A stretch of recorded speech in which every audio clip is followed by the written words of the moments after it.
हर संस्था का संवैधानिक दायित्व सामान्य मानवीय की ईज ऑफ लिविंग से जुड़ा है। आज ईज ऑफ लिविंग के इस लक्ष्य के लिए टेक्नोलॉजी एक पावरफुल टूल बनकर उभरी है। सरकार में हम हर संभावित क्षेत्र में टेक्नोलॉजी की पूरी क्षमता का इस्तेमाल करने का प्रयास कर रहे हैं। डीबीटी हो, आधार हो, डिजिटल इंडिया मिशन हो, ये सभी अभियान गरीब को उनके अधिकार दिलाने का बहुत बड़ा माध्यम बने हुए हैं। आप सभी पीएम स्वामित्व योजना से भी शायद परिचित होंगे। दुनिया के बड़े बड़े देश, विकसित देश भी जिस चुनौती से जूझ रहे हैं उनमें से एक है प्रॉपर्टी राइट्स की समस्या। प्रॉपर्टी राइट्स स्पष्ट न होने से देश का विकास रुकता है, अदालतों पर मुकदमों का बोझ बढ़ता है। आपको ये जानकर खुशी होगी कि पीएम स्वामित्व योजना के माध्यम से भारत ने इसमें बहुत बड़ी लीड ली है। आज देश के 1 लाख से ज्यादा गांवों में ड्रोन के जरिए मैपिंग का काम पूरा किया जा चुका है और लाखों लोगों को प्रॉपर्टी कार्ड भी दिए जा चुके हैं। इस अभियान से भी जमीन से जुड़े विवादों में कमी आएगी, जनता की परेशानी कम होगी। साथियों, हमारे जस्टिस डिलीवरी सिस्टम को अत्याधुनिक बनाने में टेक्नोलॉजी के लिए असीमित स्कोप है, ये हम अनुभव करते हैं। सुप्रीम कोर्ट की ई कमेटी इस दिशा में बहुत सराहनीय काम भी कर रही है। इस काम को आगे बढ़ाने के लिए इस साल के बजट में ई कोर्ट मिशन फेज 3 का ऐलान किया गया है। पूर्वोत्तर जैसे पहाड़ी और रिमोट एरिया के लिए तो जस्टिस डिलीवरी सिस्टम में टेक्नोलॉजी का इस्तेमाल और भी अहम हो जाता है।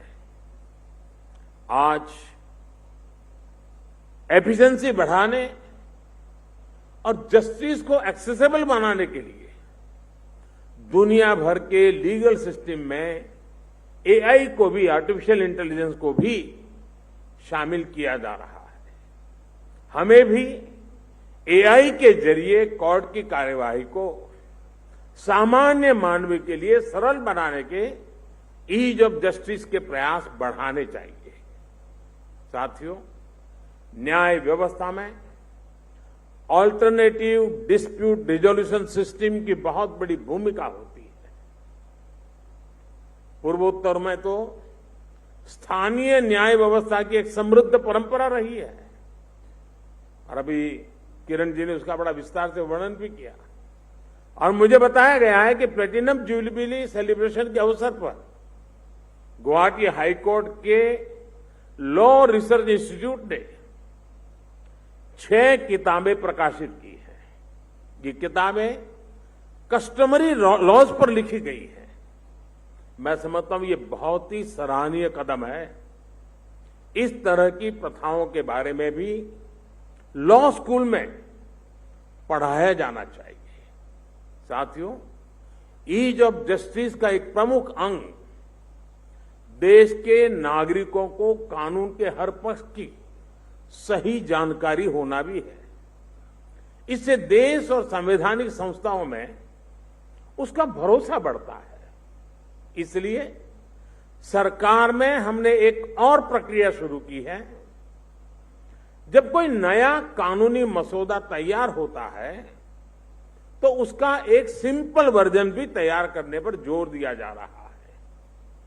कोशिश यही है कि कानून ऐसी भाषा में लिखा जाए जो लोगों को आसानी से समझ में आ जाए। ऐसी ही अप्रोच हमारे देश की अदालतों के लिए भी बहुत मददगार साबित होगी। आपने देखा होगा, हमने एक भाषिणी प्लेटफॉर्म लॉन्च किया है ताकि हर भारतीय अपनी भाषा में इंटरनेट और उससे जुड़ी सेवाएं हासिल कर सके। मेरा आपसे भी आग्रह है कि आप इस भाषिणी वेब पर जरूर जाके देखिए, बहुत सामर्थ्यवान है। विभिन्न कोर्ट्स में भी इस प्लेटफॉर्म का लाभ लिया जा सकता है।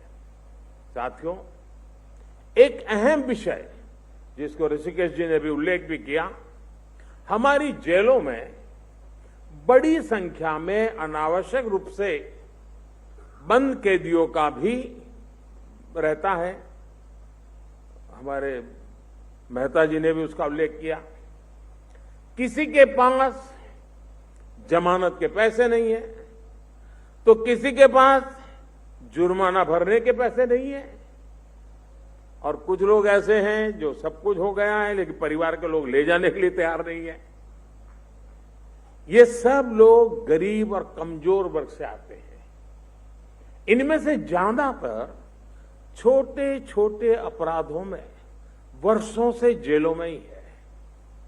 इनके प्रति संवेदनशील होना सरकार और न्यायपालिका दोनों का कर्तव्य है। इसलिए इस साल के बजट में हमने ऐसे कैदियों को आर्थिक मदद देने के लिए अलग से प्रावधान कर दिया है। केंद्र सरकार ये बजट राज्य सरकारों को देगी ताकि इन कैदियों को आर्थिक सहायता देकर उन्हें जेल से बाहर निकाला जा सके।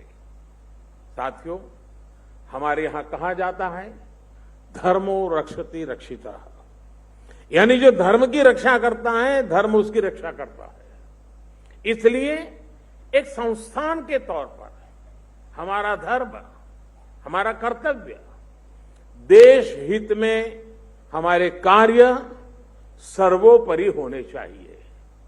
मुझे विश्वास है हमारी यही भावना हमें विकसित भारत के लक्ष्य तक लेकर जाएगी। मैं एक बार फिर आप सभी को प्लेटिनम जुबिली सेलिब्रेशन के लिए बहुत बहुत बधाई देता हूं और मेरी तरफ से अनेक अनेक शुभकामनाएं हैं। बहुत बहुत धन्यवाद।